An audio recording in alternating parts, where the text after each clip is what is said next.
Election అప్డేట్స్ను అందరికంటే ముందుగానే తెలుసుకోవాలంటే ఈరోజే ఆర్టీవీ లైవ్ యాప్ని మీ మొబైల్లో డౌన్లోడ్ చేసుకోండి.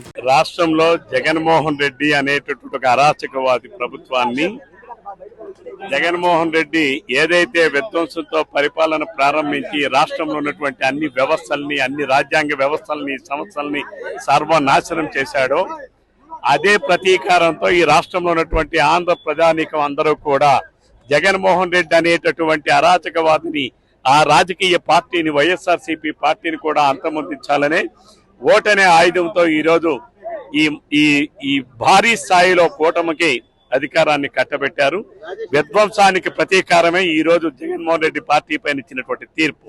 అధికార పార్టీని ఇంటికి సాగనంపడానికి కారణం జగన్మోహన్ రెడ్డి అరాచకం, అవినీతి, దోపిడీ, బంధుప్రీతి, కుల ప్రీతి, మతం, అన్ని వ్యవస్థలను కూడా సర్వనాశనం చేసినటువంటి వ్యక్తి ఈ రాష్ట్రానికి పనికిరాడు అని చెప్పి ఈ రోజు జగన్మోహన్ రెడ్డి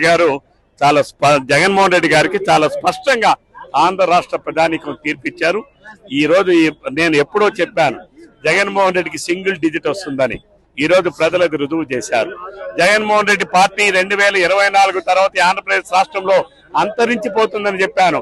దానికి సంకేతమే, దానికి నిదర్శనమే ఈనాడు ప్రజలు ఇచ్చినటువంటి తీర్పు అని చెప్పి కూడా ఈ సందర్భంగా చెప్పాను. ప్రతిపక్ష హోదా కాదు, అసలు సింగిల్ డిజిట్ రాదని చెప్పాను.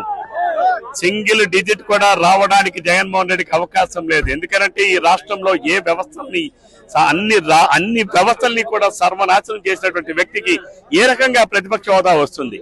కాబట్టి ప్రజలు చాలా స్పష్టమైనటువంటి తీర్పు ఇచ్చారు. సంక్షేమం పేరుతో సృష్టించినటువంటి సంక్షోభం, అలాగే అభివృద్ధి పేరుతో అరాచకం, ఈ రెండింటినీ కూడా ప్రజలు తిరస్కరించారనడానికి నిదర్శనమే ఈ తీర్పు. మరిన్ని వీడియోస్ కోసం ఛానల్ ని సబ్స్క్రైబ్ చేయండి. లేటెస్ట్ అప్డేట్స్ కోసం వాట్సాప్ ఛానల్ ని ఫాలో చేయండి. అండ్ లింక్ డిస్క్రిప్షన్ లో ఉంది.